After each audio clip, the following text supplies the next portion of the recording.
Okay, welcome to the deep dive. We're jumping right into your source material today. Looking forward to it. Yeah, specifically, it's an excerpt you shared called D14.mp3. That's the one. And the topic. Well, it's a big one.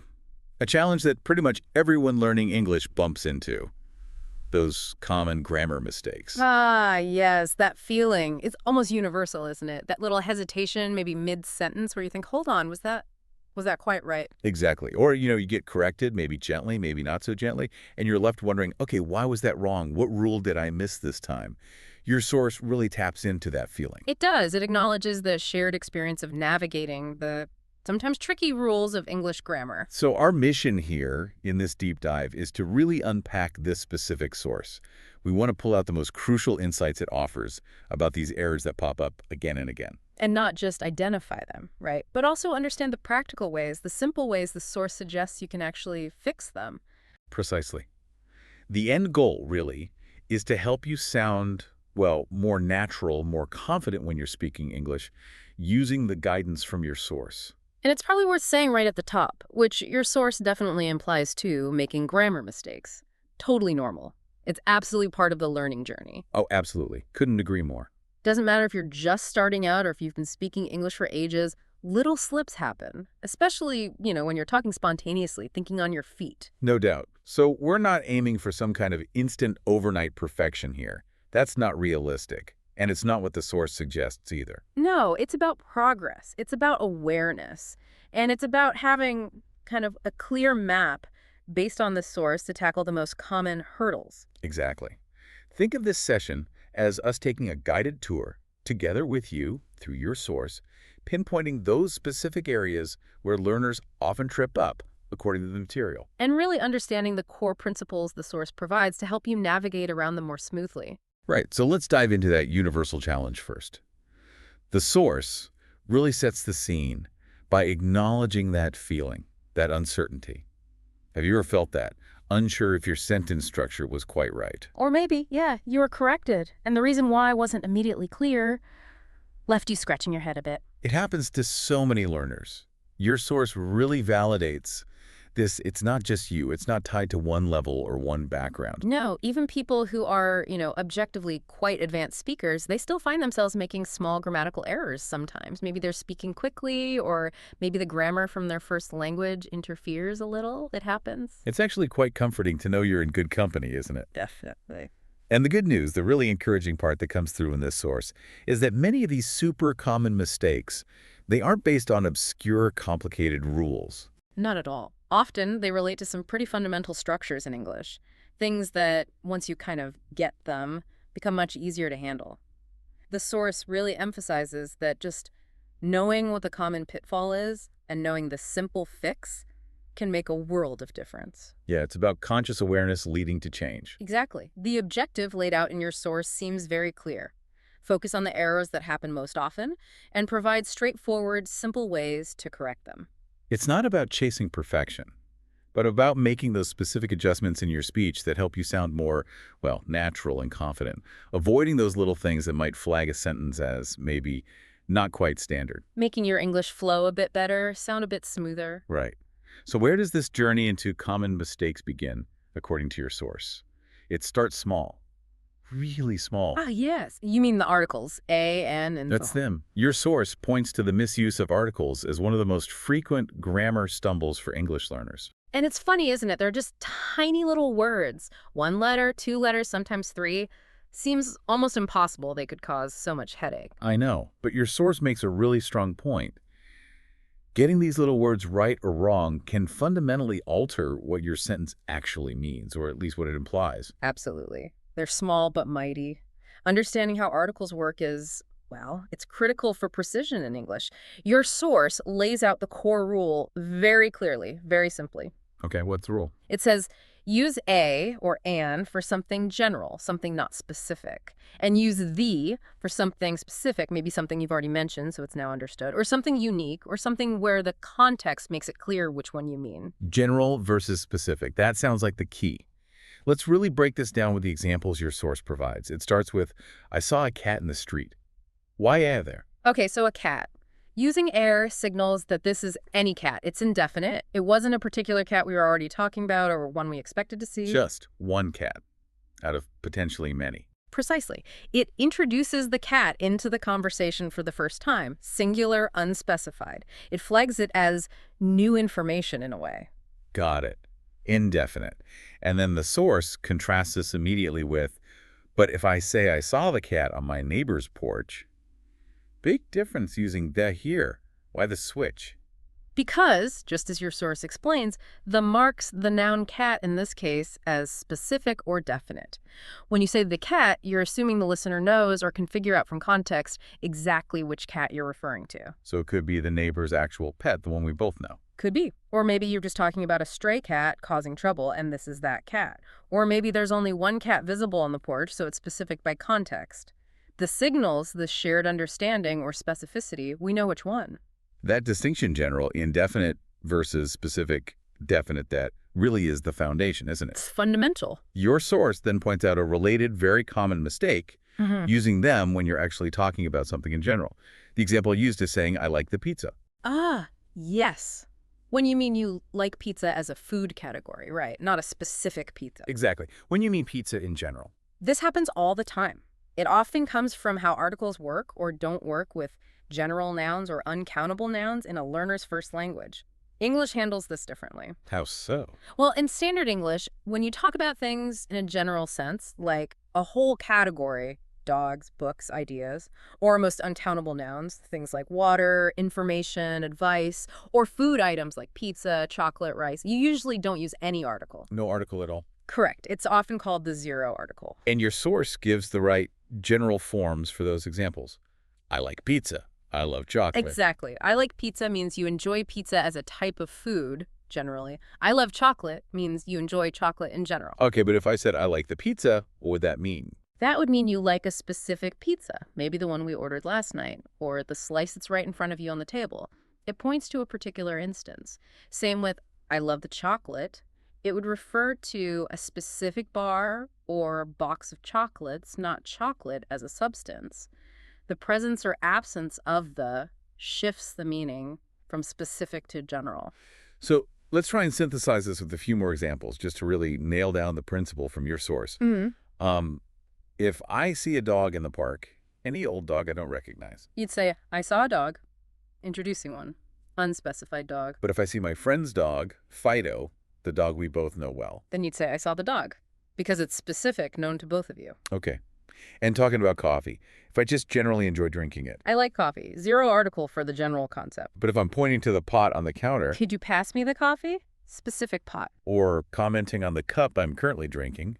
This is a good cup of coffee. Introducing one instance of coffee, a single serving.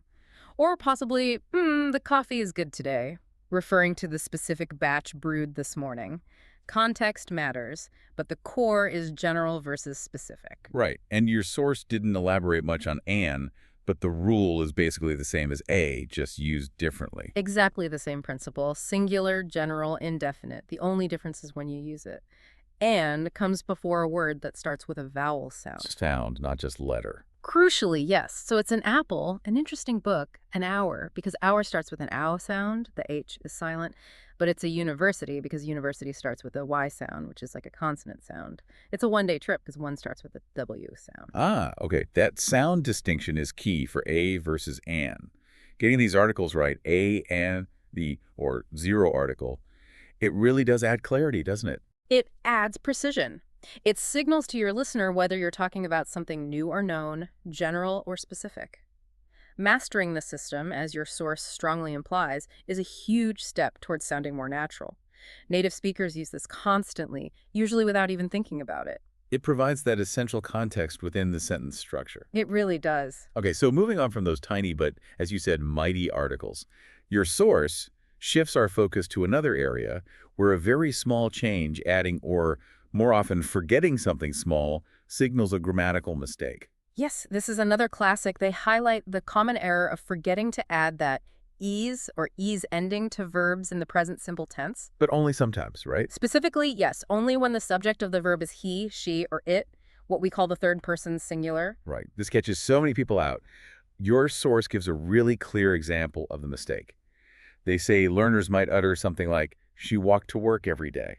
Okay, now walked is a real English word. It's the past tense of walk. But look at the end of the sentence.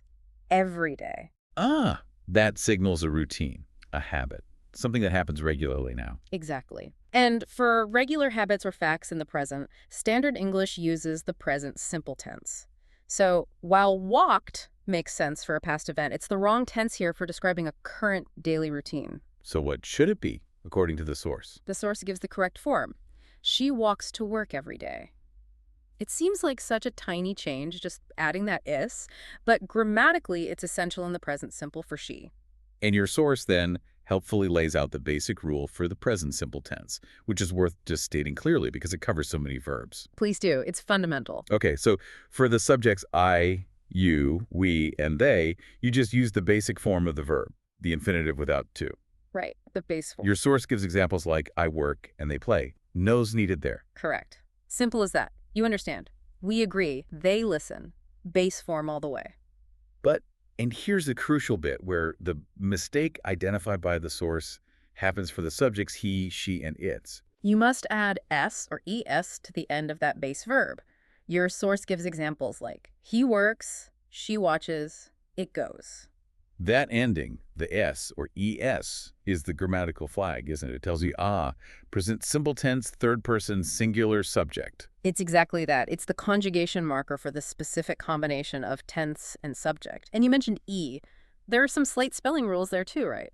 Yeah, the source gives watches and goes. Right. So generally you add S, but if the verb already ends and sounds like TS, SS, SX, or Z, you usually add ES to make it easier to pronounce. Like watch becomes watches, miss becomes misses, push becomes pushes, fix becomes fixes, buzz becomes buzzes.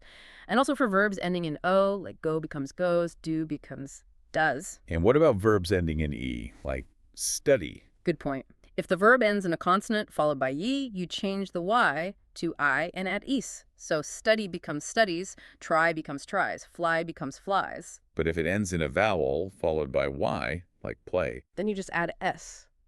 Play becomes plays, enjoy becomes enjoys. Okay, so there are a few spelling nuances based on the verb ending, which is useful detail expanding on the source's core rule of adding the S or S. They all follow the same principle, though, marking that third-person singular in the present simple. And your source really encourages us to actively listen to ourselves.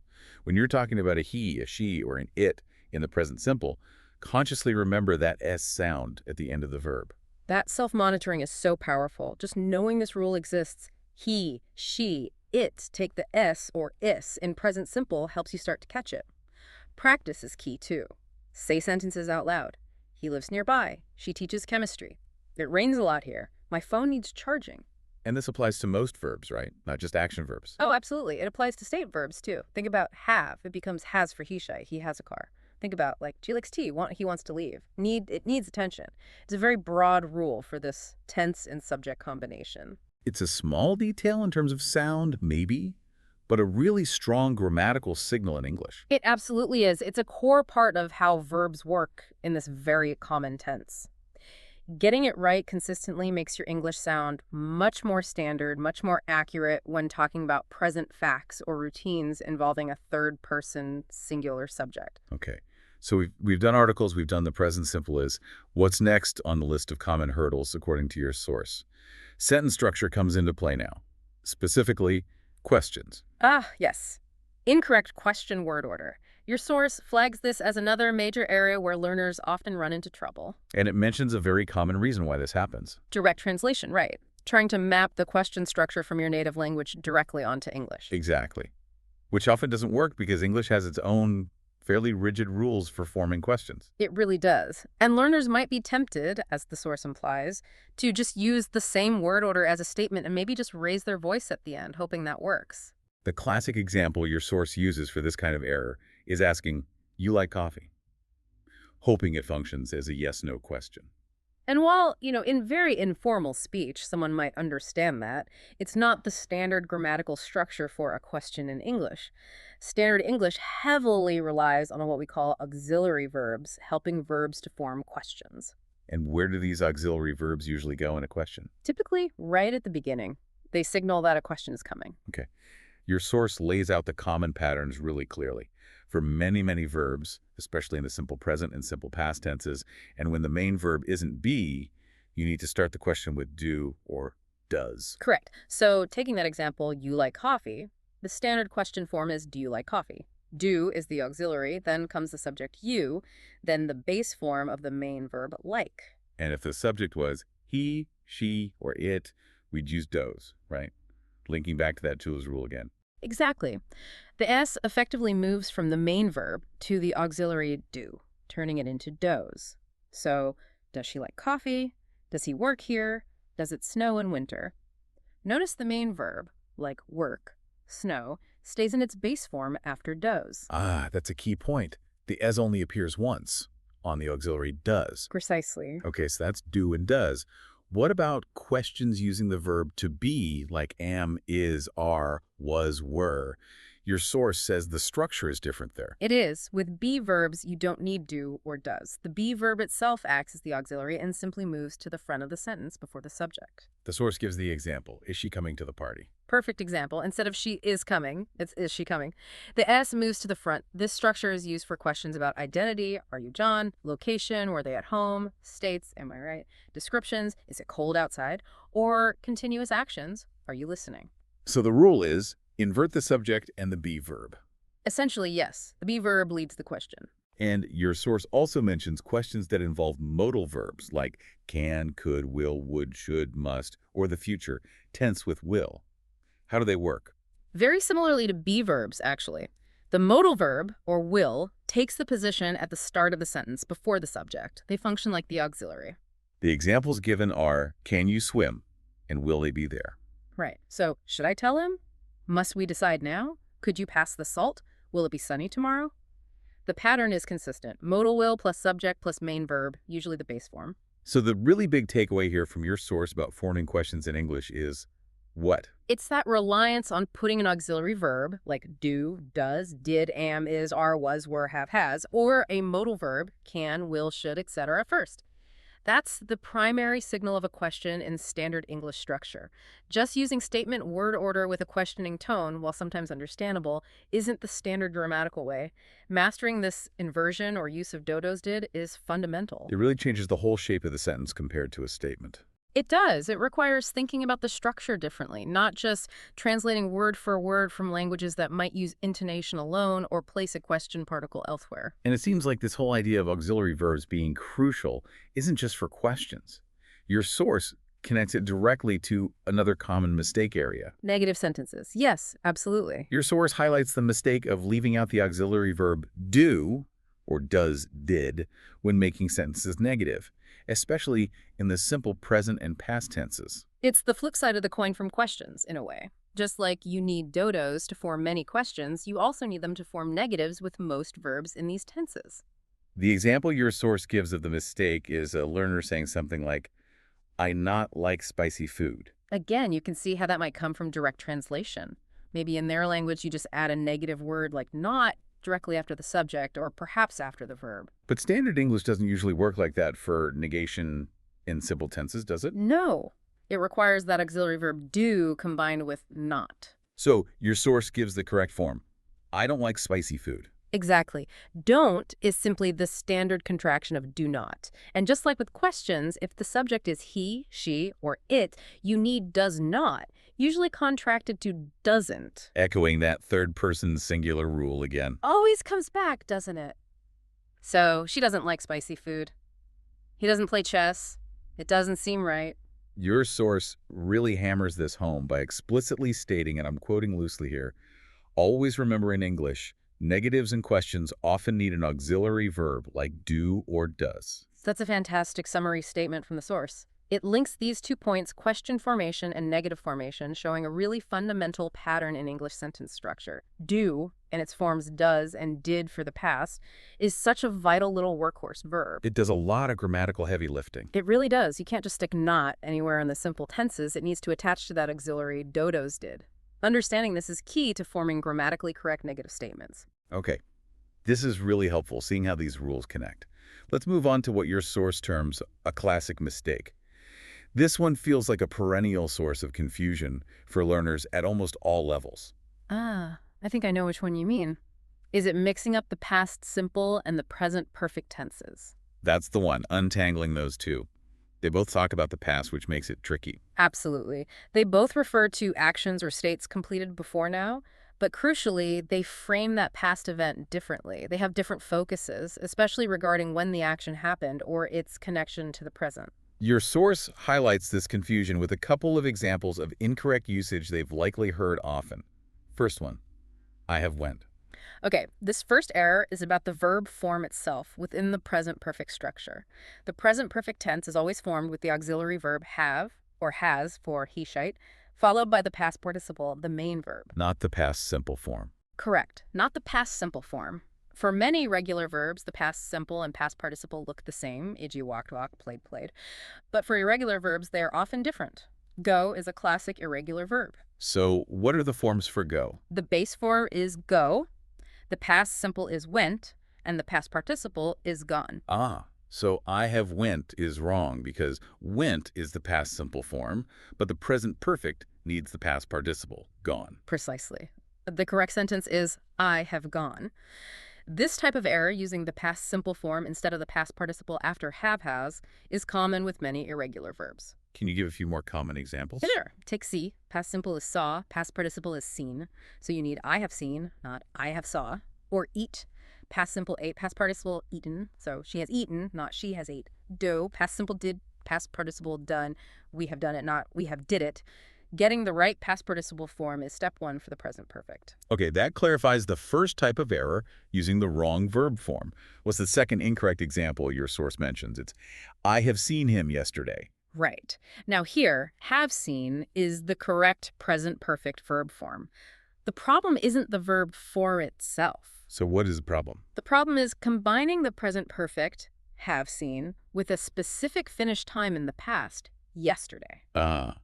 So the present perfect tense and specific past time markers like yesterday don't mix. Generally, no, not in standard usage when the time period is completely finished. Your source gives a very clear rule or principle to distinguish when to use which tense. What's the rule? It states, use past simple with specific times, and conversely, use present perfect when the time is not mentioned or not specific. Okay, so in I have seen him yesterday, the word yesterday is a specific point in the past. It's finished. Exactly. And the rule says specific past times require. The past simple tense. So the correct way to say that, using the past simple of see, would be... I saw him yesterday. Saw is the past simple form. That makes it much clearer.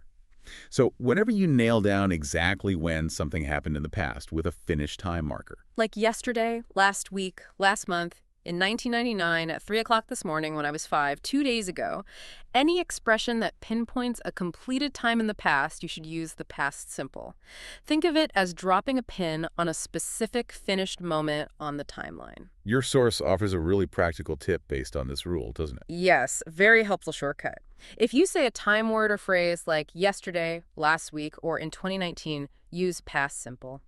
That seems like a great rule of thumb for learners. See a specific finished past time marker. Go for past simple. It works in the vast majority of cases and really helps clarify the main usage difference. For instance, we finished a project last Friday. Last Friday is specific, finished, past simple, finished. She moved here 5 years ago. 5 years ago is specific, finished, past simple, moved.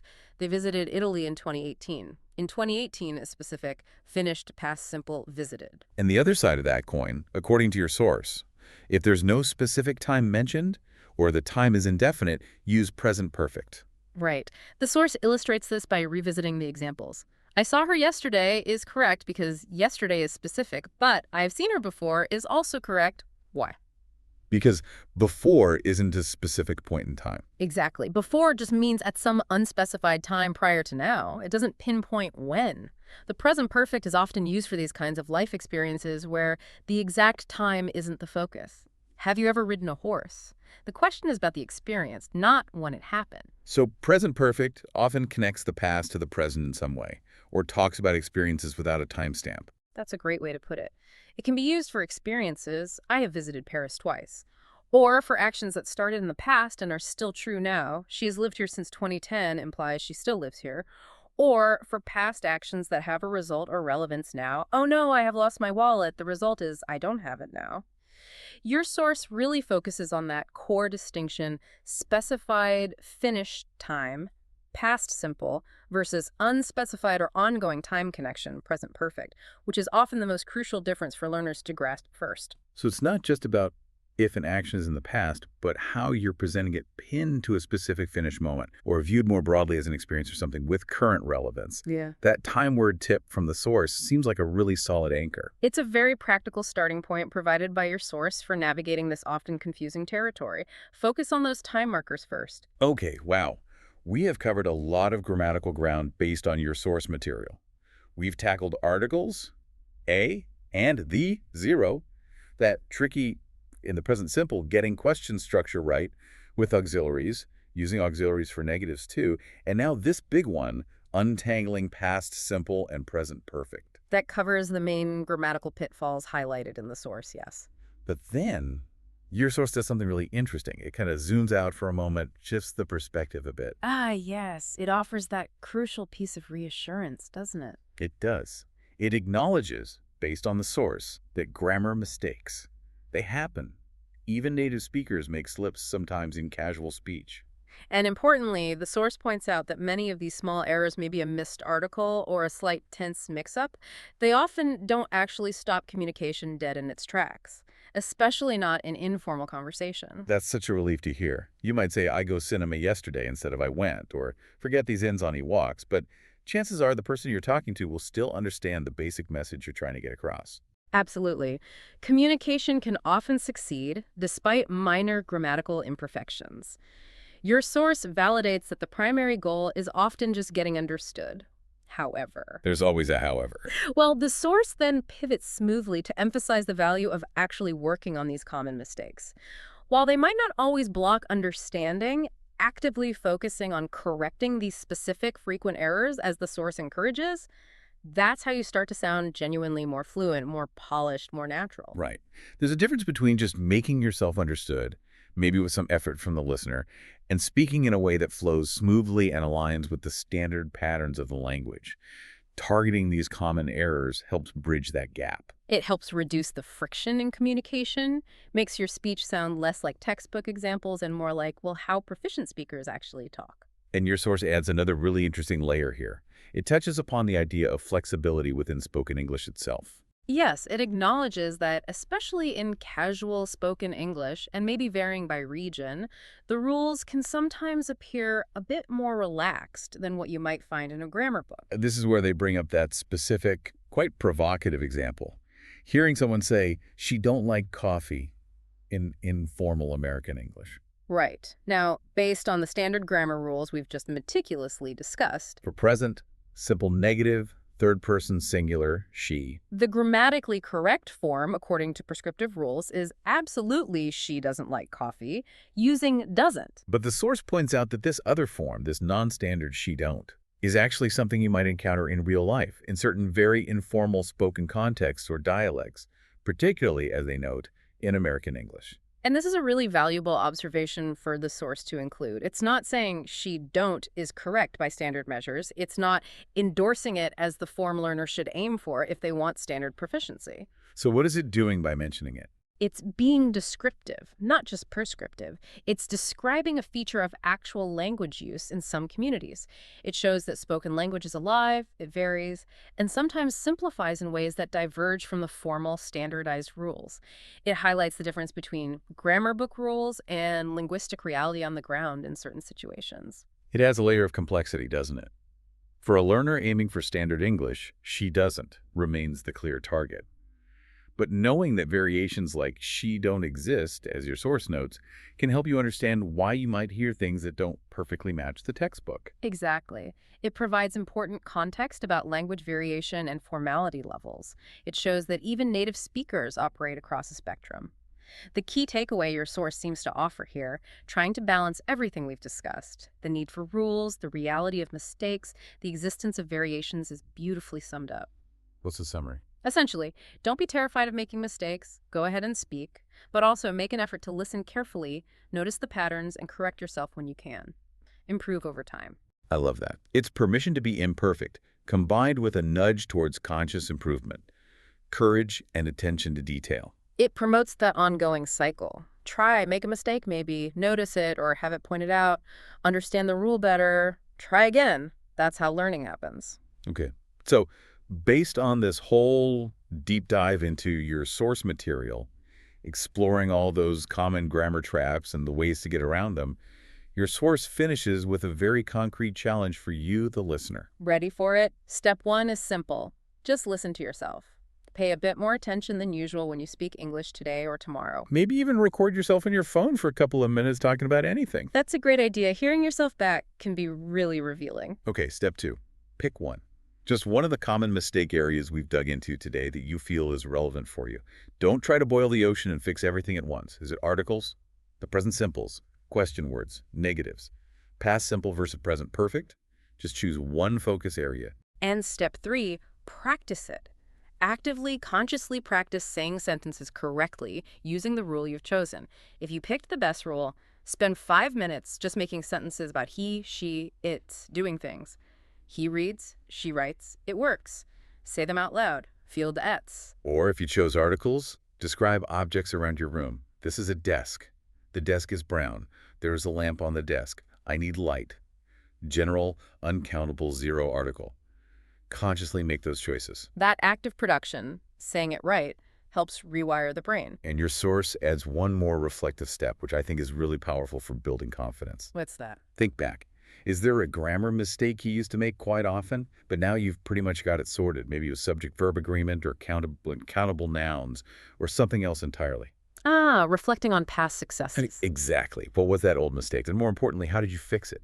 What strategy worked for you? Was it a rule you memorized? An app? Practice with a friend? Noticing it in reading? That's brilliant. Because realizing you have overcome grammar challenges before proves you can do it again, and it helps you identify your most effective learning techniques, which you can then apply to the new challenge you picked in step 2. Shows that progress is real and achievable. Definitely. Wow. Okay, we have really gone deep into this source today. We've unpacked those 5 key grammatical areas the source highlighted. Articles, the present simple S, question formation, negatives, and that past simple versus present perfect distinction. And for each one, we've pulled out the core rules, the simple fixes, and the practical tips offered in your material, illustrating them with plenty of examples. And woven throughout has been that really important message from the source. Learning grammar is a process. Mistakes are not failures, they're feedback. Practice makes progress. And don't let the fear of making mistakes stop you from actually speaking. Courage first, refinement follows. Absolutely. And, that little detour into the informal she-don't example, as noted by your source, leaves us with a really interesting thought to chew on, doesn't it? How so? Well, thinking about your own learning journey, how does understanding both the standard, correct grammar rules and the fact that informal, non-standard variations exist in real spoken language, how does that awareness affect how you approach practicing or even just listening to English? That's a great question. Do you aim purely for the standard form, ignoring the variations, or does knowing about the variations make you a more, perhaps, tolerant listener, or change how you judge your own occasional slips? Does it influence your goals? Something interesting for you to consider. It touches on the difference between prescriptive grammar, the rules, and descriptive linguistics, how language is actually used. A fascinating tension in language learning. And just before we wrap up, your source material actually gives us a little clue about what's coming up next in the following day's material, presumably. Oh, what's the topic? It mentions focusing on how to tell stories in English and how to make your speech more engaging. That sounds like a perfect next step. Taking these grammatical foundations we've discussed today and applying them to more fluid, expressive communication like storytelling. Exactly. Moving from sentence-level accuracy towards more connected, engaging discourse. Looking forward to that. Well, we really hope this deep dive into your source on common grammar mistakes has been genuinely useful for you today. Hopefully it brought some clarity to these tricky areas and gave you some concrete, manageable strategies from the source to work on them. Remember the source's core message. Keep speaking, keep listening, keep noticing, and keep practicing. Those mistakes aren't roadblocks.